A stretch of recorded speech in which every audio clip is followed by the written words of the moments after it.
আপনারা যারা লক্ষ্মীর ভাণ্ডার পান, তাদের আর চিন্তিত হওয়ার কোনো প্রয়োজন নেই।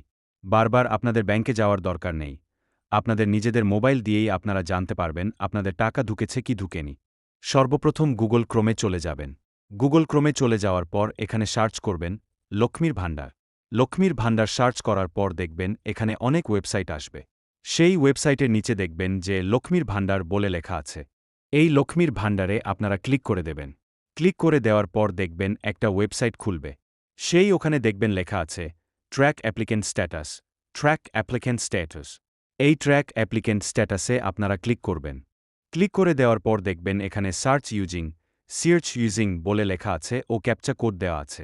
এখানে আপনারা যখন ক্লিক করবেন, এখানে দেখতে পারবেন application ID, mobile number, Aadhaar card number, Swasthyasathi card number.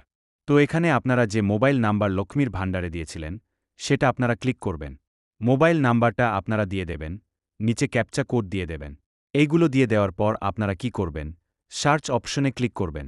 Search অপশনে ক্লিক করার পর আপনাদের আইডিটি খুলে যাবে। সেই আইডি আপনারা নিচের দিকে আসবেন। নিচের দিকে দেখতে পারবেন একটা অপশন পেমেন্ট স্ট্যাটাস। সেই পেমেন্ট স্ট্যাটাসে আপনারা ক্লিক করে দেবেন। ক্লিক করে দেওয়ার পর আপনারা দেখতে পারবেন যে আপনাদের টাকা ঢুকেছে কি ঢুকেনি। পেমেন্ট আন্ডার প্রসেস যদি থাকে, তাহলে সেই মাসে টাকা এখনও ঢুকেনি। ঢুকতে একটু সময় নেবে। তো আপনারা বারবার এইভাবে চেক করতে পারবেন যে টাকা ঢুকেছে কি ঢুকেনি। আপনাদের বারবার ব্যাংকে যাওয়া লাগবে না, হয়রানি হতে হবে না।